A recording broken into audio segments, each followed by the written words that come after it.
ഈശോ മിശിഹായ്ക്ക് സ്തുതിയായിരിക്കട്ടെ.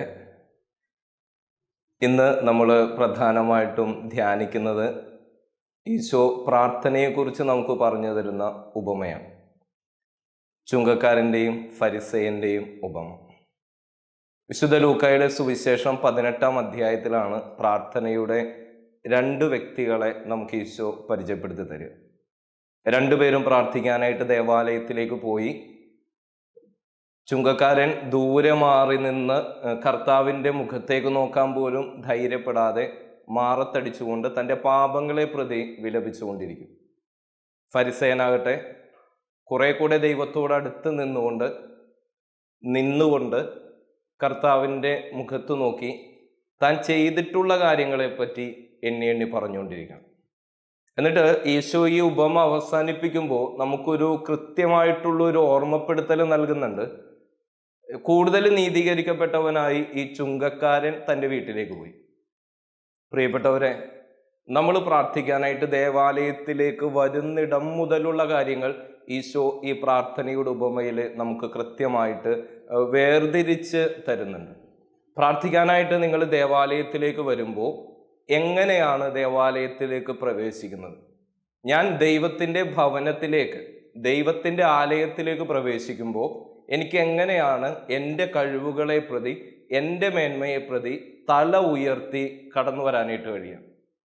നമ്മൾ പണ്ട് നമുക്കൊക്കെ ആദ്യ കുർബാന സ്വീകരണ സമയത്ത് നമ്മുടെ അധ്യാപകർ പഠിപ്പിച്ചു തന്നിട്ടുള്ളൊരു കാര്യമാണ്. മാലാഖമാർ പോലും അവരുടെ സകല മഹത്വവും ഈ ചിറകിൻ്റെ കീഴിൽ ഒതുക്കിക്കൊണ്ടായിരിക്കും പരിശുദ്ധ കുർബാനയുടെ മുമ്പിൽ നിൽക്കുക. എങ്ങനെയാണ് ദേവാലയത്തിലേക്ക് കടന്നു വരുമ്പോൾ പരിശുദ്ധ കുർബാനയെ കാണുമ്പോൾ, ക്രൂശിതനായ ഈശോയുടെ ക്രൂശിത രൂപം കാണുമ്പോൾ നമ്മൾ പ്രതികരിക്കുന്ന ആദ്യത്തെ പ്രതികരണം തീരെ ബോധ്യമില്ലാതെ, തീരെ ശ്രദ്ധയില്ലാതെ ഏതൊരിടത്തേക്കും പ്രവേശിക്കുന്നത് പോലെ നമ്മൾ ദേവാലയത്തിലേക്ക് പ്രവേശിക്കുമ്പോൾ അതൊരു ഓർമ്മപ്പെടുത്തൽ ഈശോ നൽകുന്നുണ്ട്. രണ്ടാമതായിട്ട്, ദേവാലയത്തിലേക്ക് വന്നതിന് ശേഷം ഫരിസേയൻ നടത്തുന്ന പ്രാർത്ഥനയുടെ ഒരു രീതിയുണ്ട്. ഇസ്രായേലിൽ യഹൂദരുടെ പാരമ്പര്യ പ്രകാരം ഉപവസിക്കേണ്ടത് ആഴ്ചയിൽ ഒരു ദിവസമാണ്. അയാൾ 2 ദിവസം ഉപവസിക്കുന്നുണ്ട്. എല്ലാ സാധനങ്ങളുടെയും ദശാംശം കൊടുക്കണം എന്ന് നിയമം നിഷ്കർഷിക്കുന്നില്ല, പക്ഷെ അയാൾ എല്ലാത്തിൻ്റെയും ദശാംശം കൊടുക്കുന്നുണ്ട്. ചെയ്യാനായിട്ടുള്ള കാര്യങ്ങൾ എല്ലാം ഇങ്ങനെ ഒരു പടി കൂടെ കടന്നിട്ട് അയാളുടേതായിട്ടുള്ള കുറെ കൂടെ ഭാഗമായി അതിലേക്ക് ഉൾച്ചേർത്തിട്ട് കൂടുതലായി അദ്ദേഹം പ്രവർത്തിക്കുന്നുണ്ട്. പക്ഷെ നീതീകരിക്കപ്പെട്ടിട്ടില്ല. അതിൻ്റെ കാരണം എന്ന് പറയുന്നത് അയാളുടെ പ്രാർത്ഥനകളിൽ ദൈവത്തിനിടവില്ല, മനുഷ്യർക്കിടവില്ല. ആകെ സ്ഥാനമുള്ളത് ആ ഒരു വ്യക്തിക്ക് മാത്രമാണ്.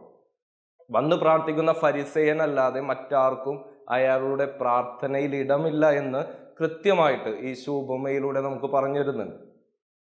മൂന്നാമതായിട്ട്, അയാൾ പ്രാർത്ഥിക്കുമ്പോൾ അയാൾക്ക് വേണ്ടി ഒന്നും പ്രാർത്ഥിച്ചിട്ടില്ല. ദൈവത്തോട് നീതി പ്രാർത്ഥിച്ചിട്ടില്ല, ദൈവത്തോട് കരുണ പ്രാർത്ഥിച്ചിട്ടില്ല, കർത്താവിൽ നിന്ന് സമാധാനം ആഗ്രഹിച്ചിട്ടില്ല, ഒരു അനുഗ്രഹത്തിന് വേണ്ടിയും അയാൾ പ്രാർത്ഥിച്ചിട്ടില്ല. ദൈവത്തിൻ്റെ മുമ്പിൽ വന്ന് നിന്നിട്ട് കർത്താവിൻ്റെ മുമ്പിൽ ഇങ്ങനെ കണക്ക് പറയുന്നുണ്ട്. ഞാൻ ചെയ്ത കാര്യങ്ങളെ പറ്റിയുള്ള ഒരു കണക്ക് പറയുന്നുണ്ട്. എന്നിട്ട് തൊട്ടു പിന്നിൽ നിൽക്കുന്ന ഈ ചുങ്കക്കാരനെ ചൂണ്ടി അവനേക്കാൾ കുറച്ചുകൂടെ മെച്ചപ്പെട്ടവനാണ് ഞാൻ എന്ന് സ്വയം പറഞ്ഞിട്ട് ഈ മനുഷ്യൻ തിരികെ ദേവാലയത്തിൽ നിന്ന് ഭവനത്തിലേക്ക് പോകുന്നുണ്ട്. അയാൾ പ്രാർത്ഥിക്കാൻ വന്നത് അയാളെ തന്നെ ഒന്ന് ഉയർത്താനും അയാളെക്കാൾ ഇകഴുന്ന മനുഷ്യരെ കണ്ടുകൊണ്ട് അവരെ കുറെ കൂടെ ഒന്നിങ്ങനെ ഇകഴ്ത്തിക്കൊണ്ട് സ്വയം ഒന്ന് ആശ്വസിക്കാനും വേണ്ടിയാണ്. പ്രാർത്ഥനയിലൂടെ നീതീകരിക്കപ്പെടാനോ ദൈവത്തിൽ നിന്ന് കൃപ പ്രാപിക്കാനോ അല്ല ഈ മനുഷ്യൻ വന്നതെന്ന് വചനത്തിലൂടെ വ്യക്തമാണ്. ചുങ്കക്കാരനെ ഒന്ന് നോക്കുമ്പോൾ ഈ മനുഷ്യൻ ദേവാലയത്തിലേക്ക് വരുന്നത് ദൈവത്തെ കണ്ടുകൊണ്ടാണ്.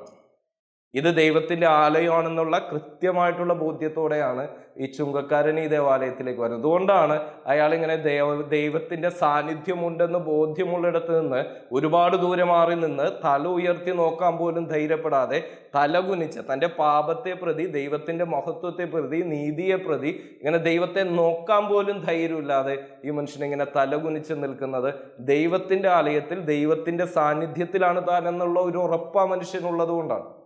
എന്നിട്ട് കർത്താവിൻ്റെ മുമ്പിൽ വന്ന് ഇയാൾ പ്രാർത്ഥിക്കുന്നത് നീതീകരിക്കപ്പെടുന്നതിന് വേണ്ടിയാണ്, കർത്താവിൻ്റെ കരുണ ലഭിക്കുന്നതിന്, കർത്താവിൻ്റെ സ്നേഹം ലഭിക്കുന്നതിന് വേണ്ടിയിട്ടാണ്.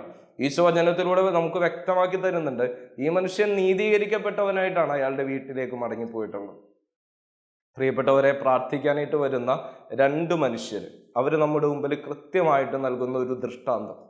അത് ഈശോയുടെ അടുക്കലേക്ക് നമ്മൾ കടന്നു വരുമ്പോൾ എങ്ങനെയാണ് ദേവാലയത്തിലേക്ക് പ്രവേശിക്കുന്നത് മുതൽ ദൈവത്തിൻ്റെ മുൻപിൽ പ്രാർത്ഥനകൾ സമർപ്പിക്കുമ്പോൾ കർത്താവിൻ്റെ മുമ്പിൽ നിന്നുകൊണ്ട് നമ്മുടെ ചുറ്റുമുള്ള സഹോദരങ്ങളെ നമ്മൾ വീക്ഷിക്കുമ്പോൾ എങ്ങനെയാണ് നമ്മുടെ ജീവിതം മുന്നോട്ട് പോകുന്നത് എന്നുള്ളൊരു ചോദ്യത്തിനുള്ള ഉത്തരവാണ് ഈശോ ഇന്ന് ഈ സുവിശേഷത്തിലൂടെ നമുക്ക് നൽകുക.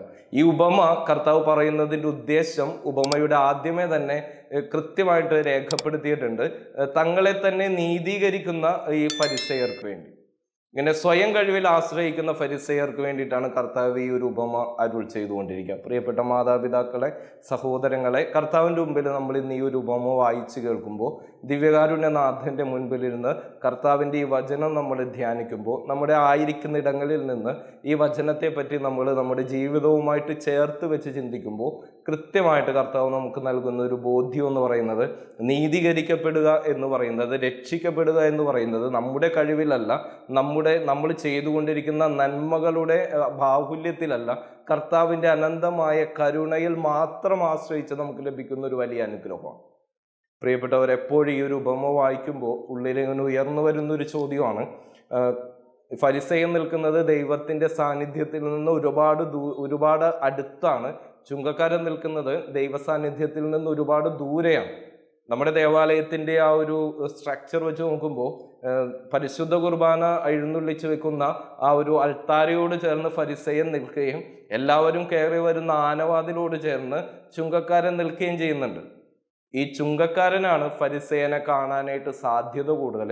ഫരിസേയൻ ചുങ്കക്കാരനെ കാണണമെന്നുണ്ടെങ്കിൽ അയാൾ ഈ ദൈവത്തിൽ നിന്ന് കണ്ണ് ഊർത്തെടുത്തിട്ട് ഈ ചുങ്കക്കാരനെ പിന്തിരിഞ്ഞു നോക്കണം.